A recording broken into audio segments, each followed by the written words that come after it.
Tucker Carlson defends the police against Republicans? Let's talk about it, y'all. Middle America. Well, it's been an interesting couple days in Middle America.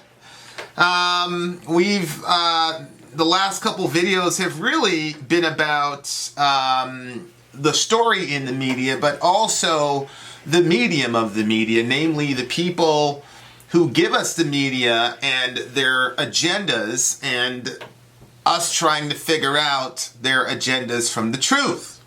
We've had that with Brother Bo in the last couple of videos, and now we've got Tucker Carlson. So somebody sent me this video of Brother Tucker Carlson taking a Republican to task over his harsh treatment of police. So without further ado, here we are, the big homie Tucker Carlson. Let's go.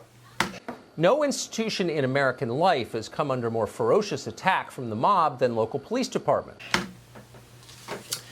No institution has come under attack like the local police department. It's a very strange thing about my right-wing friends. Now, before you tune out, listen very closely to what I'm saying. On the one hand, they're so quick to call people snowflakes, oversensitive, and they're so big on accountability and personal responsibility. And anytime you air out a grievance, they say, "Are you a victim?" Somebody a couple days ago in the comments section, "Are you a victim?" But then, when it's time for them to hold themselves accountable or each other accountable, they immediately pull the victim card. Now, throughout this entire discussion, Mr. Carlson goes out and portrays the police as victims who are being betrayed by their government. Brother Carlson, I would just like to remind you of the following. Well, don't let me remind you. Let Jimmy Dore remind you of why there's animus to the police department. Everybody's trying to shame us. The legislators. The press. Oh my God. Jesus. Everybody's trying to shame us. I'm a medic. Into being embarrassed. Oh my fucking God. Well, you know what? This isn't stained. It's still got a shine on it. Stop treating us like animals and thugs. Start treating us with some respect.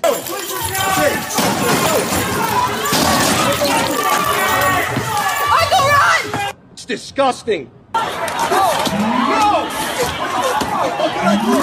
Trying to make us embarrassed of our profession. Don't resist! Don't resist! Don't resist! Don't resist, bro! I'm not!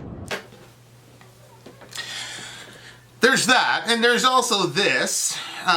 These are the results of what happens when you shoot people directly in the face with rubber bullets.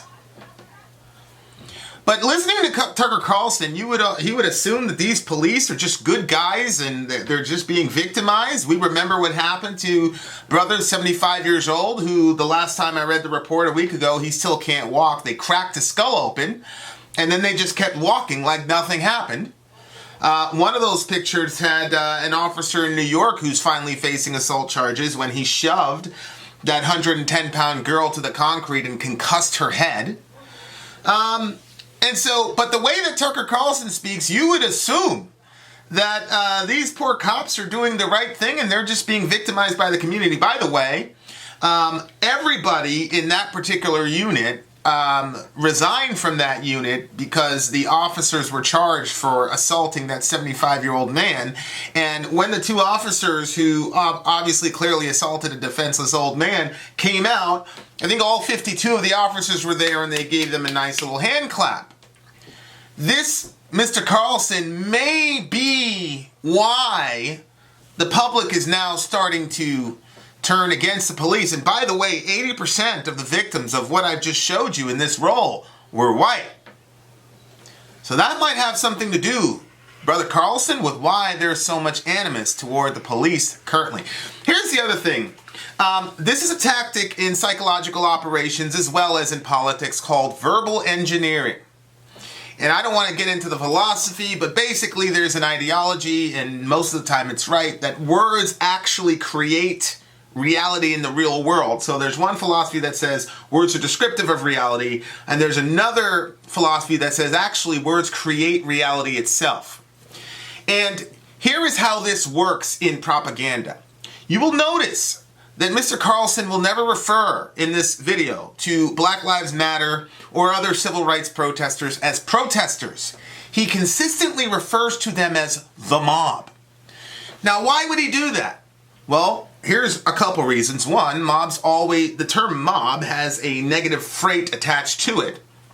And so immediately when you hear the word mob, you have a picture of a bunch of crazy, unruly people who will randomly destroy things, burn things to the ground. You also have a connotation of like the mafia, right? You know, extortion and things of that nature. Whereas protesting is part of the warp and woof of American culture, because actually Americans are really birthed out of the Protestant Reformation.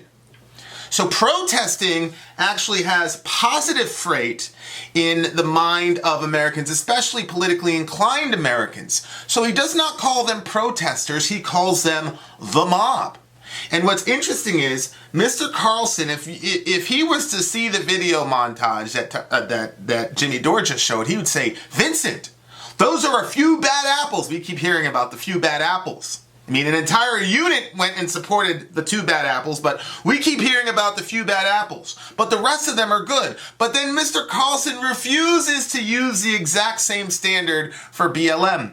Mr. Carlson, there have been BLM rallies in every state and practically every city in this country over the last 3 or 4 weeks, and by and large, the vast majority of them have been peaceful.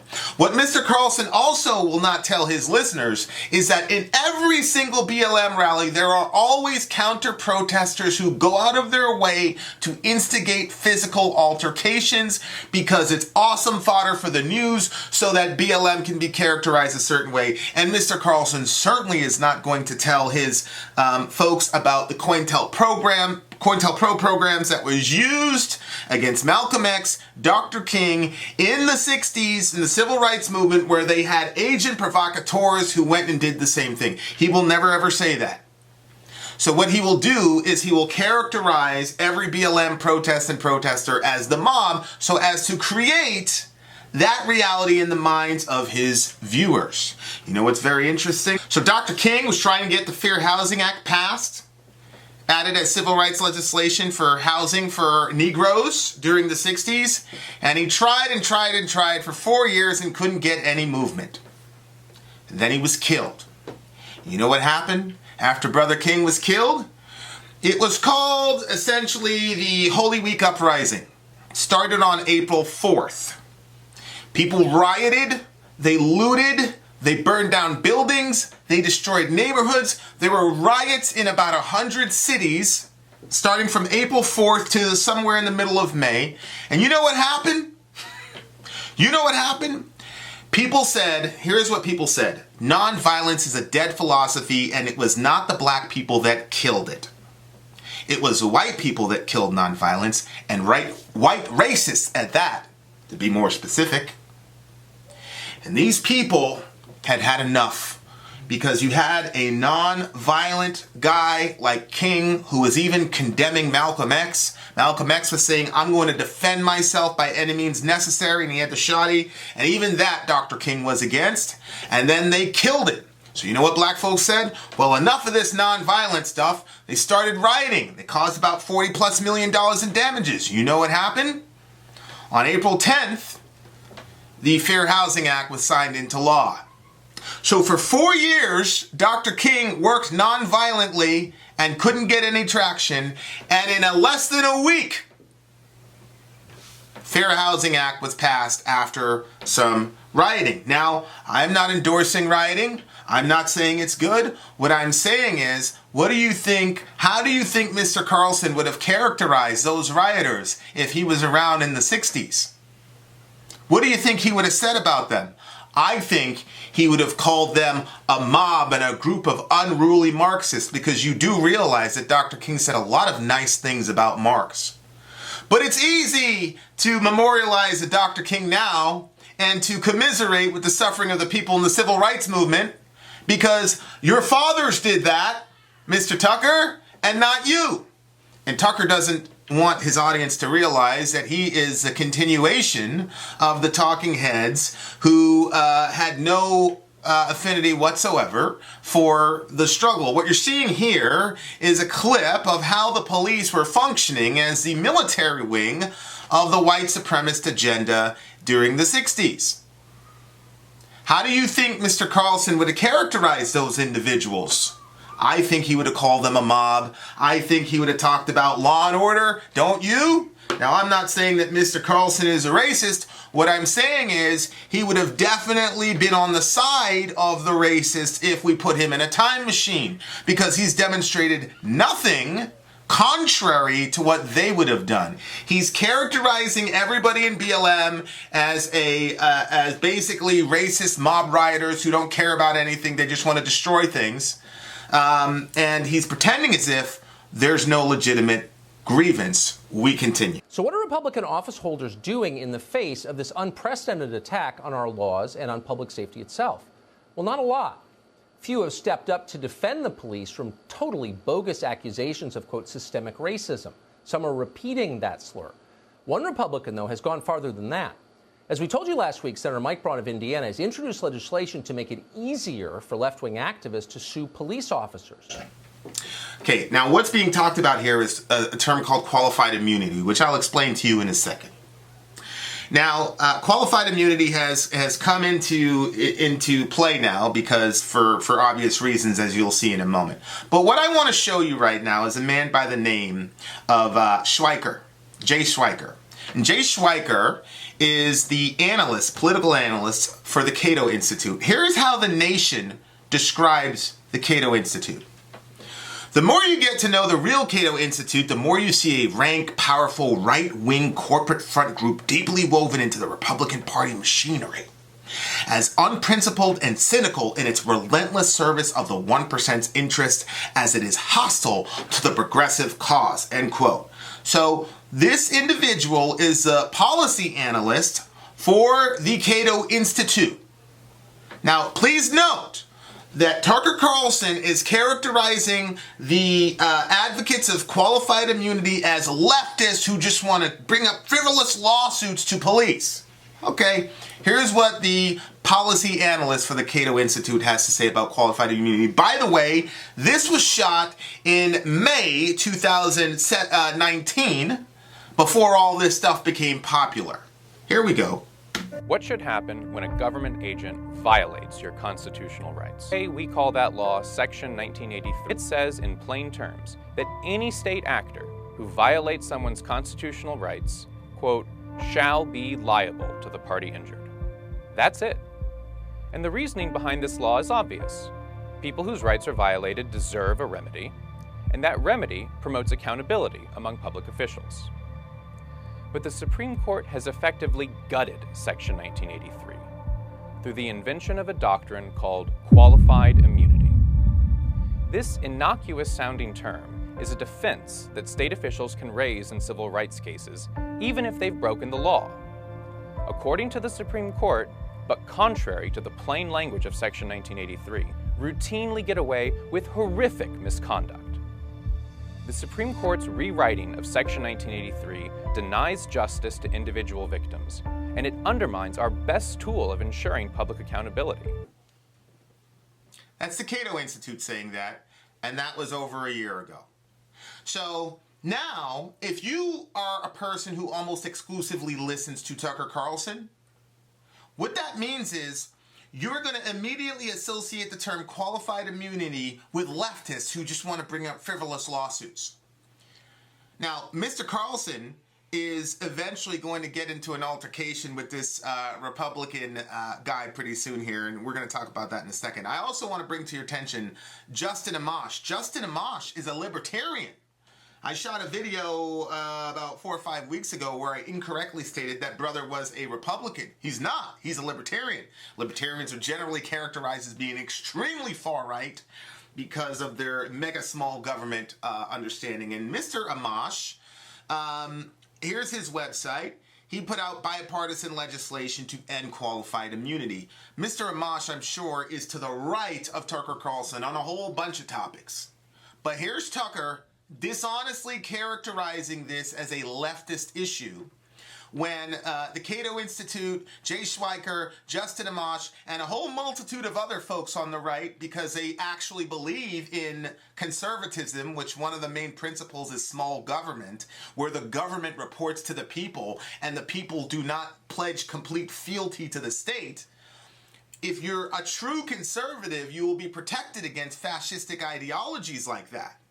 So there are tons of conservatives who've been beating the drum for qualified immunity. Tucker, and I'm certain a man with his education and expertise, considering his employer and his job, knows about this, but he is constantly framing things in such a way as to manage the thought life of his audience. It's a very, very subtle but very effective way of handling your business. We continue.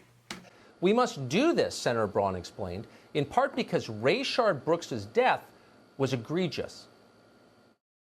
I wanted to put a template out there that protects law enforcement from frivolous lawsuits, but holds the egregious departments and individuals accountable in these egregious, instances of a George Floyd, a Rayshard Brooks, a Breonna Taylor. Now, I shot my video about Rayshard Brooks. I shot 2 videos about Rayshard Brooks back to back, in which I was pleading with BLM and others not to lump Rayshard Brooks in with George Floyd and Breonna Taylor and Tamir Rice and Trayvon Martin and Eric Garner, et cetera, et cetera. And I knew, this is the reason I did it, because I knew that people like Tucker Carlson were going to use this and use it effectively. Now, if you look in the description, you'll see the link for the entire discussion. They go for about a minute and a half, maybe 2 minutes, going back and forth over the Rayshard Brooks situation. And of course, Tucker rightly calls out the fact that this was a justified shooting. I said it myself. And he challenges brother to answer the question about his defense of his putting Rayshard Brooks in the same category of Breonna Taylor and George Floyd. And obviously, there was no way for him to defend it, because you're not going to go on national TV and say that the police should have let a criminal who is under the influence with a weapon out into the dark of night without apprehending him. So there was no way for him to look good. But you know what happened? Do you see what happened? I left the picture up. Rayshard Brooks was sandwiched by George Floyd and Breonna Taylor. Did you notice that? And he goes and he picks the middle name because he knows that the middle name was a justified shooting. And so he got this guy running around in circles trying to defend himself for using Rayshard Brooks. This is again, a very, very subtle tactic. Why, Tucker, didn't you talk about George Floyd? Why didn't you talk about Breonna Taylor? Why did you go for the middle person to the exclusion of the other two? He doesn't mention either one of those. Nor does Mr. Tucker Carlson let his audience know that the killers of Breonna Taylor, remember, this is when the Gestapo broke down the house, no-knock raid, and put 8 bullets in sister, killed her while she was asleep. At least, bless God, she didn't have any fear when she was dying, unlike most of us. He doesn't mention that at all. Nor does he tell his audience that the killers of Breonna Taylor were still working and on the beat for 100 days. Probably more than 100 days, but I'm using a nice round number, and that this individual, to my knowledge, still has not been charged. Why didn't he tell us that? Why didn't he tell us that the killer of George Floyd, Mr. Chauvin, had a detachment of 100 jackbooted Gestapo folks protecting him? Does that happen to everybody else? Nope. But he jumps on Rayshard Brooks. Well, you know what? I'm going to replace brother Rayshard Brooks, and let's put Daniel Shaver in that triumvirate, right? So I'll say, in these grievous instances of George Floyd, Daniel Shaver, and Breonna Taylor. Now, I was going to post the Daniel Shaver video, but I couldn't do it. Like I said about the Elijah video earlier, I know what my limits are. You can look at it yourself. Long story short, Daniel Shaver is a white dude, and this guy, I believe he was actually a SWAT officer. He's one of these highly trained police.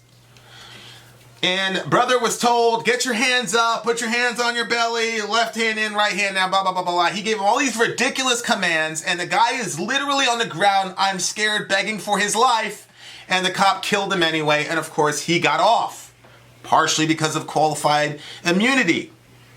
So I will replace Rayshard Brooks with Daniel Shaver, and then we continue. But you'll notice that Brother Tucker didn't deal with the two unjustified killings. He just went to Rayshard Brooks because Tucker knows what he's doing.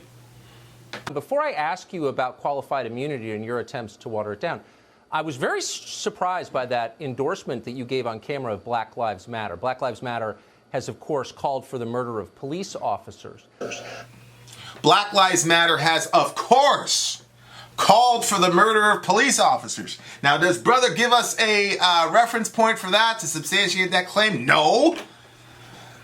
Do you think the vast majority of Mr. Carlson's watchers and constituency are going to fact check him? No. Here's the AP, 8 July 2016. You remember when Micah Xavier, after the Philando Castile shooting, went on a rampage and killed 5 officers in Dallas? What was Black Lives Matter's response? Because according to Tucker, Black Lives Matter went and called for the killing of police. Here's Black Lives Matter response. Here's the AP. Black Lives Matter condemns Dallas shootings, plans, protests. Here's the official statement from BLM. There are some who would use these events to stifle a movement for change and quicken the demise of a vibrant discourse on the human rights of Black Americans. The Black Lives Matter group wrote, "We should reject all of this. Black activists have raised the call for an end to violence, not an escalation of it. Yesterday's attack was a result of the actions of a lone gunman. To assign the actions of one person to an entire movement is dangerous and irresponsible. We continue our efforts to bring about a better world for all of us," BLM wrote, end quote. Do you think that Tucker Carlson's constituency have ever read that or have ever seen that? No. Tucker said these people are calling for the death of the police. You're lying, Tucker. That's a lie, and it's also a very dangerous lie. We continue. Why do you support it, and are there any other race-specific revolutionary movements that you support? Race-specific revolutionary movement. Because these people say Black Lives Matter, that means they're race-specific, racist, right? Now remember I told you about Brother Daniel Shaver? The one beautiful brother, white dude that the cop just went and killed. This guy is in the, has not even peaked yet as a human being, and he gets gunned down. The dude should be out playing with his kids. Well, COVID. He should be out playing Fortnite with his kids in his room. Instead, his mother had to put him in the ground. That's Daniel Shaver. Look at this.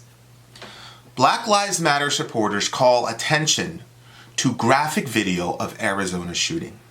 Consider that Shaver might well be alive if only the Mesa Police Department had long ago adopted reforms of the sort that Black Lives Matter suggested. When Mr. Shaver got killed, Black Lives Matter brought attention to it and was telling America, look at the videos. Here's another picture. Justine Damond was a white woman who was unarmed and killed by a black police officer.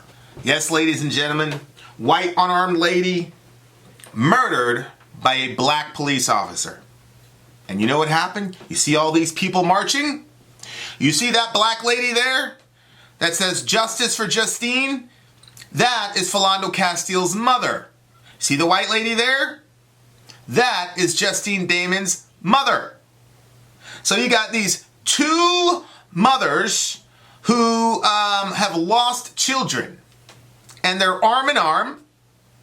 And here we go, never been about race. Black activists on how Minneapolis reacted to Damond shooting. Some question whether activists had protested less over the death of a white Australian woman. Friday night's anger at Mayor Betsy Hodges and the Department Cities of Chief of Police answered that. What are they talking about? Here's what they're talking about.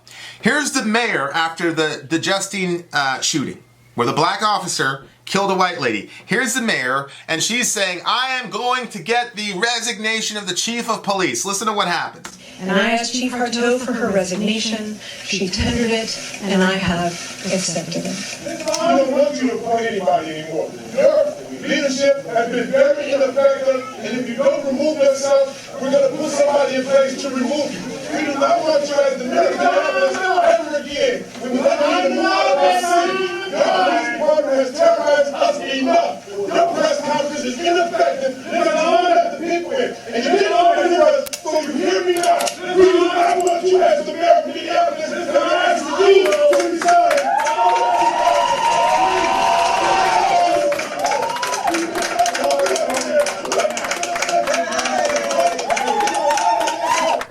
See the anger? See the frustration? See the pain? By the way, the man who was speaking was Philando Castile's best friend. And here he is at this press conference with other BLM members and other people. And he's telling her, because of what happened, the press conference was about Justine Damon, the white lady who was killed.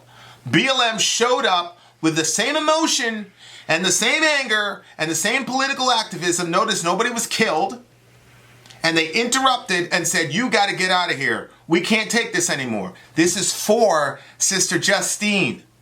For the white lady, when the assailant was a black officer. And by the way, if you're curious, I named about 5 or 6 instances in which police killed unarmed people. There was only one time in that little compilation that the officer was charged and did jail time, and wouldn't you know it, it was this time when the black officer killed a white lady. Brother ended up in jail for 12 years. Do what you will with that. He ended up in jail for 12 years. Killer of Breonna Taylor, however, took 100 days to even terminate the brother. But there's nothing systemic or racist happening in America. We continue. Now, hold on. Do you think that maybe if Mr. Carlson would cover this and explain this, that maybe his constituency might have a different understanding of Black Lives Matter? Now, look, I know there's some dyed-in-the-wool, die-hard racists, but I don't believe that the majority of Tucker Carlson's constituency are racist. I think that they're very afraid, and they view Tucker as a truth teller. But there is a way to lie, even when you're telling the truth. Now, here he is talking about how race-specific BLM is when he probably knows that BLM on a multitude of occasions have taken up the cause for white folks as well. We continue. Quick, hold on. You're off base in your support of Black Lives Matter, your endorsement that you just gave. Have you read their website? Or are you in favor of abolishing the nuclear family? Are you in favor of abolishing the nuclear family? Because Black Lives Matter wants to abolish the nuclear family. Have you read their website? Now, this brother obviously hasn't. I don't think Mr. Carlson has either. But if he has, then he's just proven himself to be a liar. Why? I'm at the Black Lives Matter website right now. Here it is, Black Lives Matter, what we believe. And then if you scroll down, here's where they mention the nuclear family. We disrupt the Western prescribed nuclear family structure requirement by supporting each other as extended families in villages that collectively care for one another, especially our children, to the degree that mothers, parents, and children are comfortable. That is not saying I want to abolish the nuclear family. Abolishing something means that across the board it is illegal and should never be practiced. Like the abolition of slavery, for example, where you could no longer own a slave. It's the dismantling, the complete and total illegalization of a specific institution.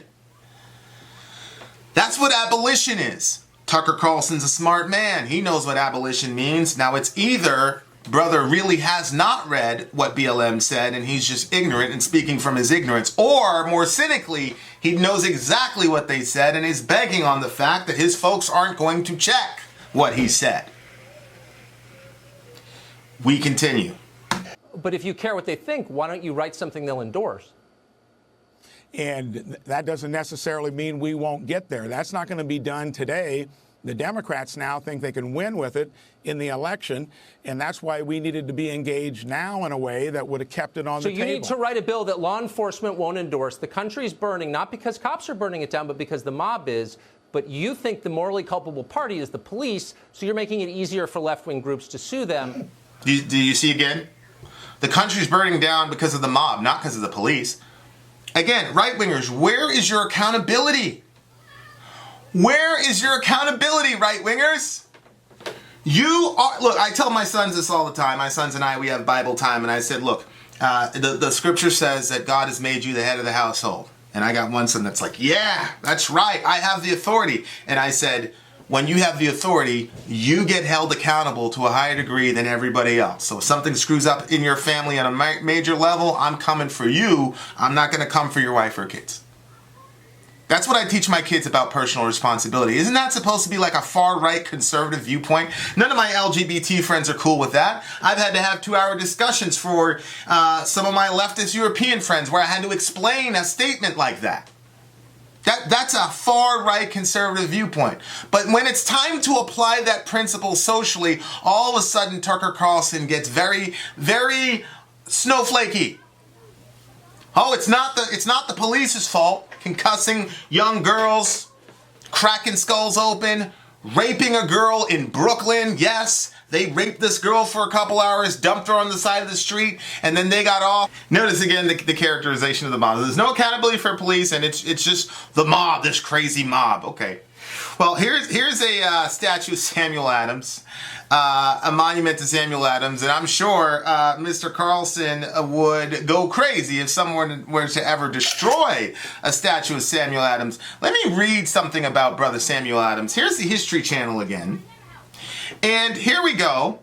This is directly from the History Channel. They've got an article called "Who Were the Sons of Liberty?" Here's what it says. The Sons didn't stop there. After Parliament passed the Townshend Acts in 1767, which imposed import duties on goods such as china and glass, Adams organized a boycott to keep British goods out of Massachusetts altogether. According to Adams' biographer Dennis Frayden, the Sons enforced the boycott by sending boys to smash the windows and smear excrement on the walls of local shops that didn't comply. If that didn't work, the proprietor faced the risk of being kidnapped and tarred and feathered, a painful, humiliating torture that could leave lasting scars, end quote. So he characterizes BLM supporters and anybody who would dare to speak out against police brutality in the public square as the mob.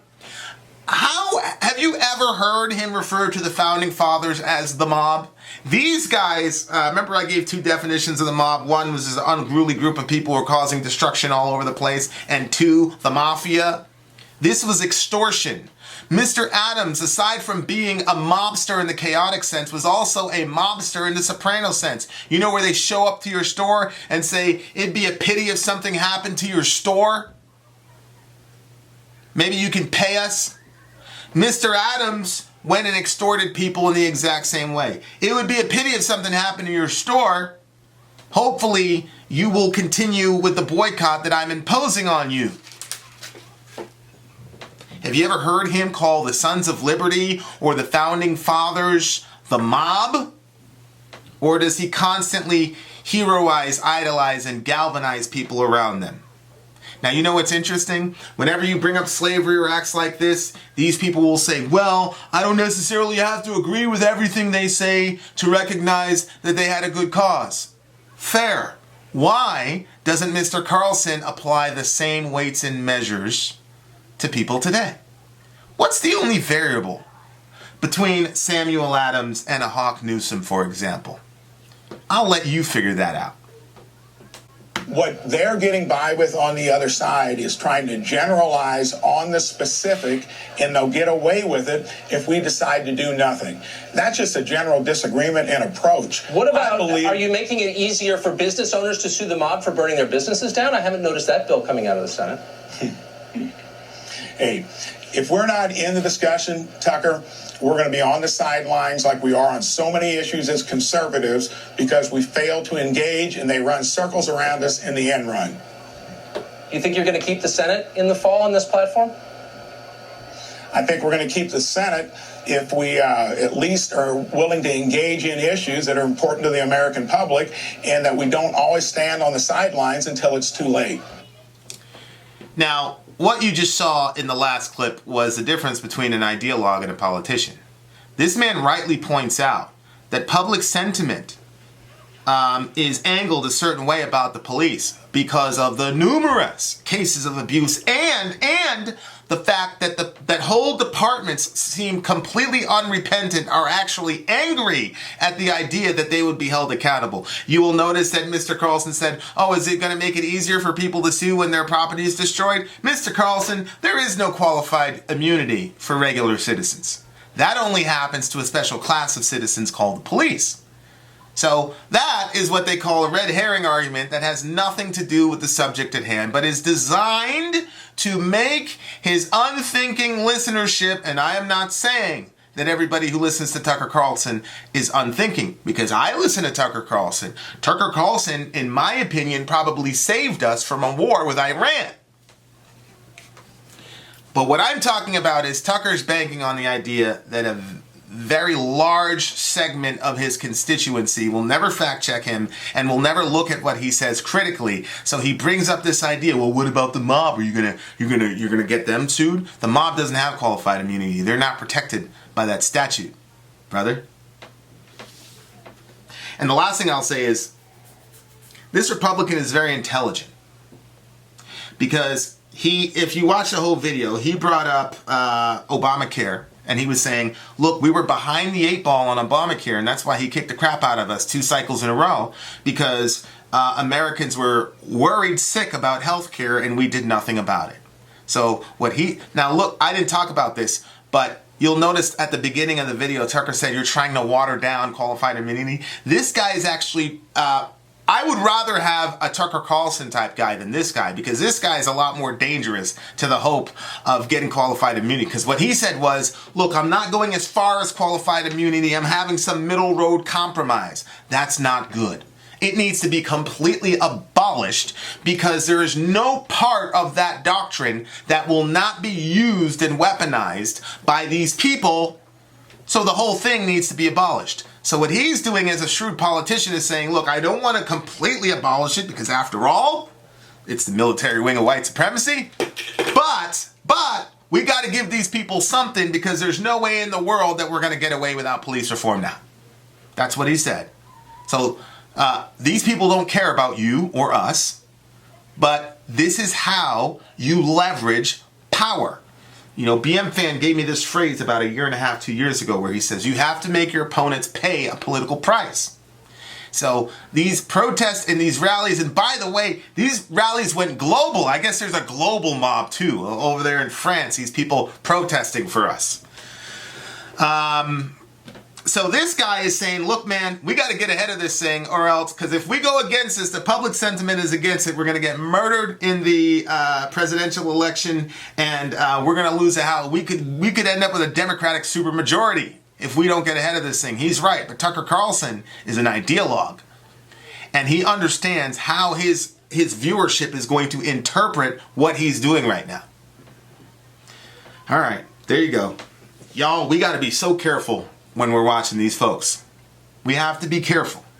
And that's why I try my best, as busy as I am, to interact with the comment section, because I want to see where I'm falling short, or I want to see where information wasn't correct. Like, for example, somebody said that this dude was I said Justin Amash was a Republican. He's actually a libertarian. So then I can correct it on the next video. Details like that are important, because if you discipline yourself to be completely accurate with details, then you're less likely to make a mistake. Everything that we say, retweet, repost, put on Instagram is part now of the cultural zeitgeist, and we are in a horrifically bad time in our country where things can get really ugly really quickly. Be truthful as the best as you can. And on top of that, love your neighbor, take care of each other. Middle America, we are the media.